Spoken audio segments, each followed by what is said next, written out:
নমস্কার বন্ধু। আজ শ্রী শ্রী রামকৃষ্ণ কথামৃত ও তে শখের বাজারে অবস্থিত।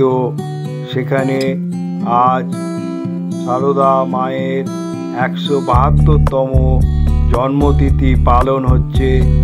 সেখানে আপনাদের নিয়ে যাব এবং কি কি প্রোগ্রাম হচ্ছে সেগুলো আমি আপনাদের এই ভিডিওর মাধ্যমে তুলে ধরেছি। দেখবেন, খুব ভালো লাগবে। এবং দেখুন, এই শখের বাজারের পাশে একটা পার্ক আছে, তার পাশেই অবস্থিত এই কথামৃত। এখানে রামকৃষ্ণদেব এবং এদের এক স্বয়ংকক্ষ আছে। এখানে কি কি প্রোগ্রাম হয় সেগুলোও তুলে ধরেছি আপনাদের। তারপর রামকৃষ্ণ কথামৃত, এটা 1960 সালে প্রতিষ্ঠাতা হয়েছে। আপনাদের শ্রী রামকৃষ্ণ কথামৃত সংঘ প্রার্থনা মন্দির পরিচালনায় management under register of trust, 73 number diamond Harbour রোডে। এটা শখের বাজারে মার্কেটের পাশেই অবস্থিত। চলুন, আজকে সারদা মায়ের জন্মতিথি উৎসব পালন হচ্ছে, আপনাদের নিয়ে যাই। চলুন, আপনাদের জন্মতিথি চলছে, নিয়ে যাই। রামকৃষ্ণ কথামৃত সংঘ প্রার্থনা।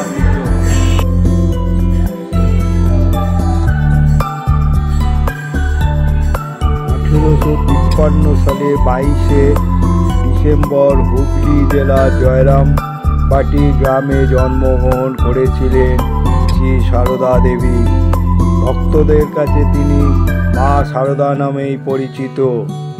সারদা মায়ের বাবার নাম রামচন্দ্র মুখোপাধ্যায় ও মা ছিলেন শ্যামাসুন্দরী দেবী। মাত্র 5 বছর বয়সে পাশের গ্রামে কামারপুকুর নিবাসী গদাধর চট্টোপাধ্যায়ের সঙ্গে তার বিয়ে হয়।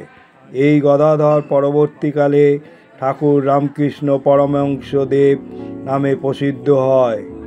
প্রথাগত শিক্ষা না থাকলে অত্যন্ত সরল ভাষায় সহজ জীবনের কিছু পথ দেখিয়ে দিয়ে গিয়েছেন সারদা দেবী।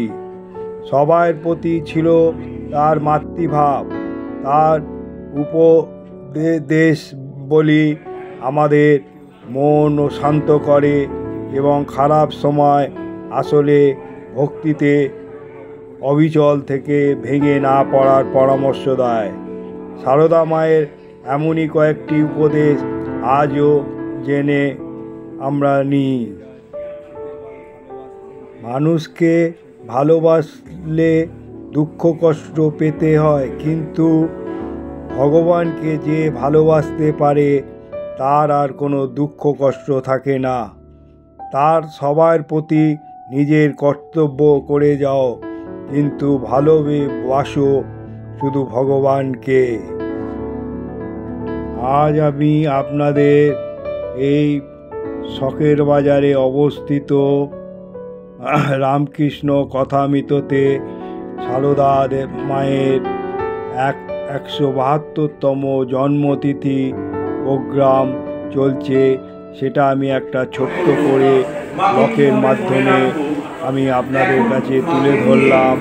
এইটা দেখার পর আপনারা মতামত জানাবেন। এবং এখানে খুব সুন্দরভাবে জন্মতিথি পালন হচ্ছে।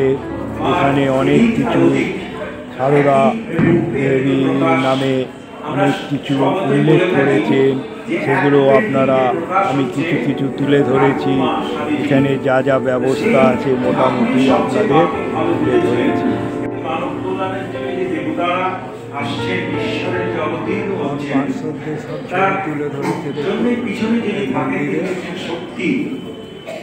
আর জন্মতিথি উপলক্ষে আপনাদের মন্দিরে এনেছি। এবং মা কি আমরা বুঝে ফেলবো? মা এত সহজভাবে আমাদের মধ্যে এসেছেন যে মাকে আমরা ঠিক ভাবি যে মা আমাদের সবচেয়ে বেশি আপন। কিন্তু মা স্বরূপ যখন চিন্তা করা যায় তখন বড় কঠিন। স্বামী বিবেকানন্দের মতো লোককে যখন বলা হলো যে আপনি মার কথা কিছু বলুন, মার কথা কিছু লিখুন, তখন উনি বলছেন আমার দ্বারা সম্ভব নয়। স্বামীজি বলছেন তিনি কি দৃষ্টিতে মাকে দেখছেন, আমরা যদি সেই দৃষ্টিভঙ্গিতে কিছুটা দেখবার চেষ্টা করি সেটা কিরকম বলছেন যে তার একজন শিষ্য, তার নাম তিনি আর্জেন্টিনাতে প্রথম এই রামকৃষ্ণ ভাব আন্দোলন সৃষ্টি করেছিলেন। স্বয়ংঘর, এখানে রান্না ঘরটা একটু ছোট, খুব ছোট ছেলে, সে মাকে অনেকদিন ধরে শুনেছে মা এই মা সেই, মার কাছে যেতে হবে। তা তিনি মার কাছে পৌঁছাতে পৌঁছাতে তার যে সেই ছোটবেলাটা কাটিয়ে গেল, তিনি কিশোর ছাড়িয়ে তিনি যৌবনে পা দিয়েছেন। তা সেই ছেলেটা এসে মার সেবা করার, এখানে হাত ধোয়ার ব্যবস্থা রয়েছে। দেখুন এখানে বাথরুমের ফেসিলিটি আছে। মহারাজ সে এই মহারাজের সাথে যেতে রাজি হলেন এবং তিনি তাকে নিয়ে যখন, ওর কোনোদিনই এই টিভি রোগ হবে না।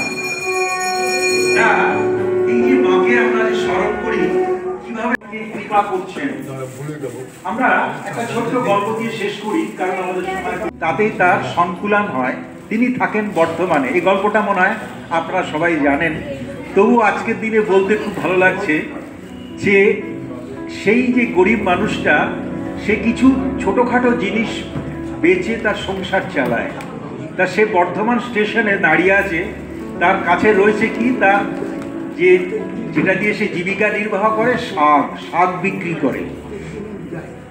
আমি এটা পাশে একটা কথা বলছি, প্রাসঙ্গিক কথা। কালকে আমি এবং আমাদের সেক্রেটারি দুজনে আলোচনা করছিলাম মা কি শাক খেতে ভালোবাসে। তা এই কথাটা যখন শুনলাম তখন আমি বললাম যে মায়ের একটি শাক খাওয়ার ঘটনা আমি বলবো কালকে। তা মা সেই স্টেশনে দাঁড়িয়ে, যে ভদ্রলোক চিন্তা করছে যে আজকে আমি কখন পৌঁছাবো কলকাতায়, আর কখন পৌঁছে আমি শাক বিক্রি করে দুটো পয়সা আমি উপায় করব। তা সে যখন ভাবছে তখন দেখছে যেন তার মনে হচ্ছে পাশে একজন খুব বয়স্কা মহিলা, সে তার পাশে এসে দাঁড়িয়েছে।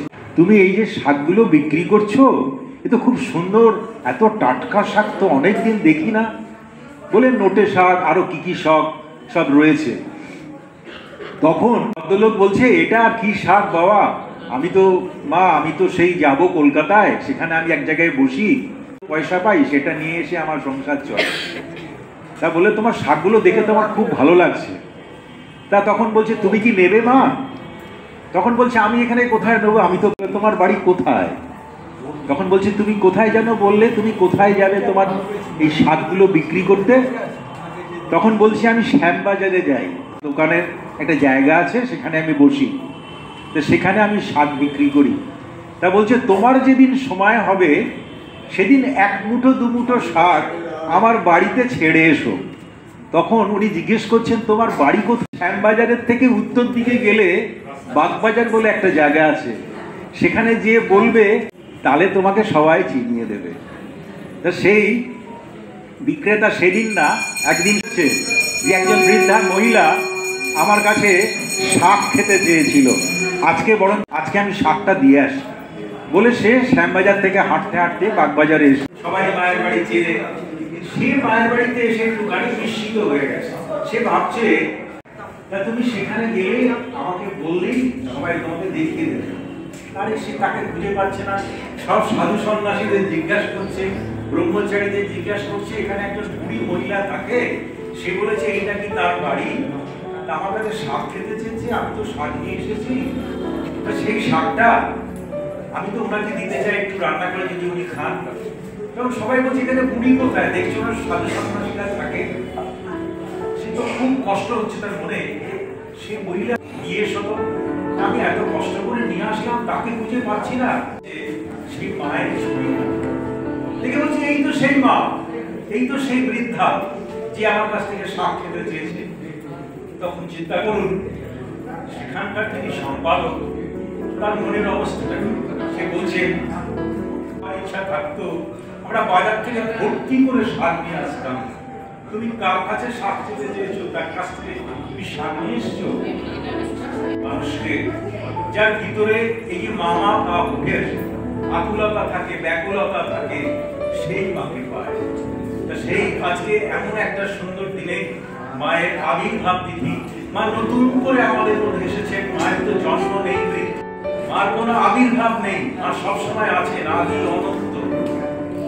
সেই মা আজকে বিশেষভাবে আমাদের মধ্যে এসেছেন।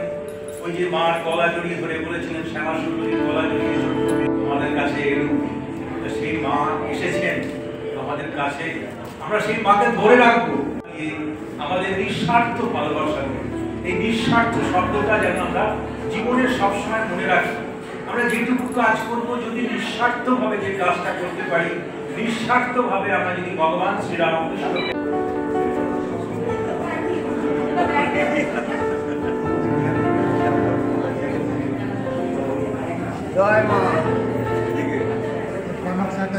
এটা হলো রামকৃষ্ণ বিবেকানন্দ বেদান্ত সাহিত্য বিক্রয় কেন্দ্র।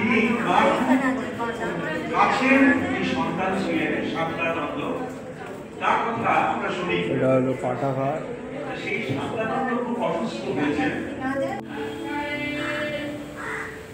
পাশে একটা পার্ক আছে, দেখুন কত সুন্দরভাবে সাজানো গোছানো,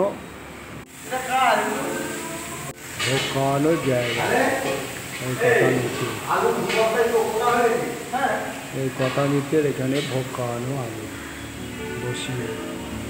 বয়স্করা টেবিল চেয়ারে খাবে, আর যারা বসতে পারে তারা মাটিতে খাবে। দেখুন কত রকমের আইটেম তৈরি হয়েছে।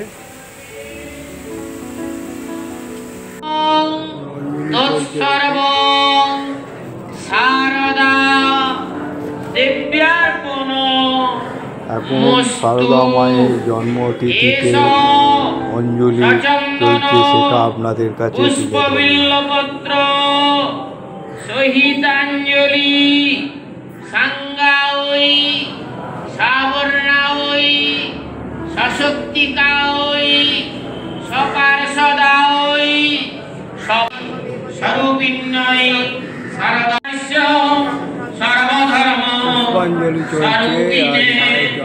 অবতার বরিষ্ঠায় রামকৃষ্ণায় ঈশাবতার পরমেশমিভ্য। বন্ধু, আজ আপনাদের আমি রামকৃষ্ণ কথামৃত সঙ্গে এনেছি এবং এখানে সারদা মায়ের জন্মতিথি পালন উৎসব হচ্ছে, সেটা আমি আপনাদের তুলে ধরলাম। এই কথামৃত 1960 সালে প্রতিষ্ঠা হয়েছে। এখানে অনেক দূর দূরান্ত থেকে আজকে এখানে এসছে মায়ের জন্মতিথি পালন করতে। আমি একটা ছোট ব্লগ বানালাম, তাই এটা দেখার পর একটা লাইক করবেন এবং যত শেয়ার করবেন অনেকে জানতে পারবে। আর আমি এটা হচ্ছে এই কথামৃত রামকৃষ্ণ কথামৃত অবস্থিত হচ্ছে শখের বাজার। বাজারের পাড়ে একটা পার্ক আছে, পার্কের পাশে এখানে আসতে কোনো অসুবিধা নেই। শখের বাজার বাস স্ট্যান্ডে নেবে, ধর্মতলা থেকে, শিয়ালদা থেকে হাওড়াগামী অনেক বাস রয়েছে, আর ডায়মন্ড বা আমতলাগামী অনেক বাস রয়েছে। বাসে করে এসে জিজ্ঞাসা করলেই বলে দেবে কথামৃত, রামকৃষ্ণ কথামৃত আজকে জন্মতিথি।